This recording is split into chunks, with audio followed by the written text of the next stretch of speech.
Alright guys, welcome to another Drive-Thru Movies. Today I'm going to go get Big Moose and we are going off to see Deadpool 2. What up, motherfucker? What up? What up? Hi. Hi, yes, what we're doing. Deadpool. I just watched the first one. Oh yeah? Yeah. Just to recap. Yeah. First one's awesome. Yeah, it's good fun. If it's more of the same, then I won't be disappointed, really.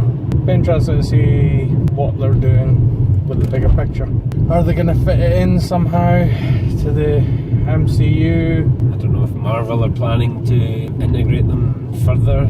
Well, they're doing a New Mutants, so they're bringing the X-Men into it. Yeah. So, is this how they're going to kind of do it? So we tried to convince Juan to come to see this, but he doesn't want to. The only person in the world who doesn't want to see Deadpool. You know what, right? This is what I was thinking earlier. The characters that Juan doesn't like, right? He's not keen on Tony Stark. He's not keen on Star-Lord. He doesn't like Deadpool. It seems to be characters that take any kind of pain in their stride. He doesn't seem to like. I'm excited to see Cable on screen for the first time. That'll be awesome. And I'm just There's killing it. killing it as two Marvel characters this year. He's so good though. Yeah, He's just a brilliant character actor. He's got so many different faces. I mean, remember like when he did his Tommy Lee Jones in Man in Black 3? Holy shit. His impression of him, Huh? his mannerisms, his accent was He literally, amazing. if that had come out 5-10 years earlier, Yeah. it probably would have been like a bigger wow. No, I quite enjoyed Men in Black 3. I think because I went in expecting it to be absolutely rubbish. Yes. I was like, oh, do you know what? It was actually quite enjoyable. So it should be good seeing him as Cable. He's spot on for the role, really. And he's got himself absolutely jacked. He's been working out like a madman. Because we've never been out the cinema this week. Maybe it wasn't such a good idea getting these in my cards. The good thing about it is it makes you kind of also see like films that you wouldn't have given a chance. I refuse Sherlock Gnomes. Oh, okay. I will not. I just refuse. Yeah, and I refuse to see that Peter fucking Rabbit film. Way to spoil anyone's childhood with Beatrix Potter by casting James Corden as fucking Peter Rabbit. Whose bright idea was that? He's killing it everywhere right now, though. James Corden, he's the wee chubby cute face of Britain right now, isn't he? In the States. What was the car show he did? Well, like carpool karaoke and stuff. Yeah. So Not at all inspired this show. So never made that connection. How did I never make that connection? This is really a treat.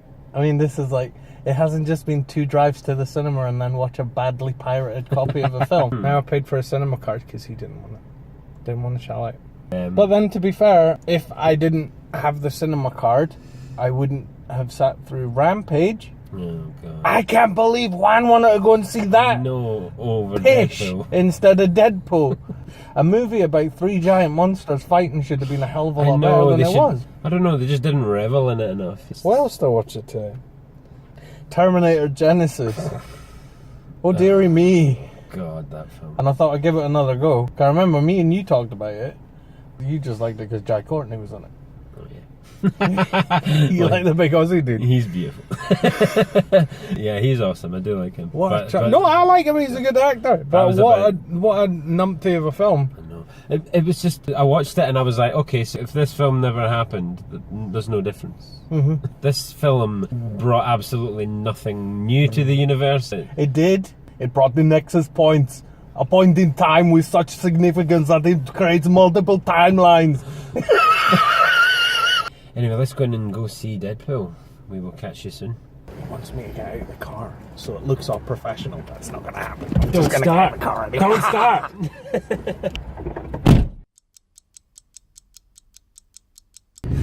So that was fun. Hilarious from start to finish. Really. It was relentless. It just picked up where the last one left off, and it was just as hilarious. So basically, you've got Cable's come back from the future to take out Russell or whatever his name is. Russell. Then Deadpool goes around recruiting some people in to try and stop him. It's hilarious. Yeah. Domino's my new favourite thing in any Marvel movie. She was brilliant. She was great. Absolutely incredible. Having luck as a superpower was genius. Seeing the way that they portrayed her power there was ridiculous. It was so well done. It was. You know? Josh Brolin was amazing as Cable. He was. It's phenomenal.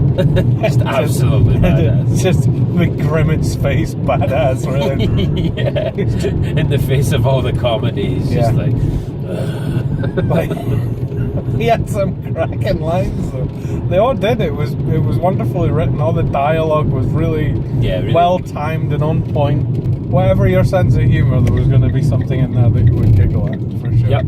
And it was, you know what? It was tempered with what really was a good story. It was a great story. It was a good setup. Wonderful way to introduce a character like Cable. Yep. You're starting to deal with like time traveling and people from the alternate future. Which is where does it go from here? You know, I don't want to ruin any of the movie. Spoilers. The whole film really did raise, like you say, the question of what next. What next for these characters? They've definitely established that the Deadpool films exist on the same timeline as the newer X-Men films. Yeah, for sure. Definitely, that's definitely been established without ruining. And there was hints of knowledge at the MCU, the main Marvel universe. I watched the first film earlier. I can't remember if he actually showed knowledge of the main MCU, but the big hint at that was the fact that the whole end act happened around one of the crashed SHIELD helicarriers. I don't know how they could.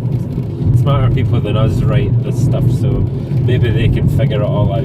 Whether they just do what they did with Spider-Man and kind of create their own ones, but sort of merge it in some way. I don't know. The good thing about Deadpool is at least it's kind of disconnected a little. That they could easily slide him into either way, in either one, really. Yeah. There was some lovely touches, like lifted straight from the comics, like the whole X-Force thing, and at the end when he gets covered in ash and his suit's grey. Yeah. That's the X-Force, you know. Yeah. Without ruining it too much. His relationship with his girlfriend was great again in this one. That probably fueled most of his motivation for the film. I liked how the bad guy was kind of not really clear throughout, you know. There's some nice little twists and turns. Yeah, Cable's motivation is obviously coming back from the future to change the past, and you know, you always get these kind of time paradox things with these stories. The time travel isn't really a big part of it, it's just what kind of starts it off, I think. The whole time travel thing? Yeah. It was ultimately the time paradox Terminator story, but wrapped up in this much more fun way. Yes, hilarious, fun, but tempered with some really quite touching moments, to be fair. They do use the time travel in a brilliant way. Yep. In a phenomenal way. Well, that's all we can leave it. I will say, watch it start to finish. Yeah, watch it start to finish. Stick around after the credits for the after credit sequences. But I'll do you a public service. There is not one at the end of the credits. And the 4 cinema staff sitting in the cinema stood in the with corner, the lights on, holding the bin bag, with our mouths open, catching flies, probably could have gone, you know what, guys? There's not actually a thing at the end of the credits here. You bastards. Can go. If they can just keep writing X-Men movies like this, we won't have a problem. Yeah. I mean, we talked about it. The Days of Future Past was pretty good. It was alright. But Apocalypse was just awful. It was just so boring. I just don't know what was going on. It was strange with Apocalypse because it started in a really epic way. It opened the big parade into the pyramids, and then this big epic battle as the pyramids are collapsing around them. But it just, by the end, the Apocalypse. We were saying earlier, we were saying like Apocalypse should have been the X-Men's Thanos. Yeah, and in the movie, it was just. Yeah, they tried to build him up as this sort of epic Thanos type character, the first kind of mutant, the biggest baddest, but ultimately he did nothing. He smashed up Egypt a bit. It did a little less. Yeah, but even at the end, what was it he was doing? He had Magneto hovering in the air, sucking all the metal out of the earth, and that just took. He just stood there for 2 hours doing that, and you were just like. It just turned into a big, giant energy ball fest. Yeah, and some of the casting choices in that film, I mean, I don't know what they were thinking. Sophie Turner as Jean Grey, I can't see her doing she was Phoenix. the rage from Game of Thrones, I guess. I suppose that's really the main thing. Final thoughts? Go and see it. It's just brilliant. It's just great. Yeah, go see it. This has been relatively spoiler-free for once, which is nice. So, well, we've tried. Yeah, we have tried. We need an exit. We need an outro. We do need a bit of an outro. Good films, good times. Yeah, go and see it. Leave a comment, let us know what you think, and if there's one you want us to see next, give us a shout. It was excellent. It was marvellous. Way. It was. I don't know, think of a pun.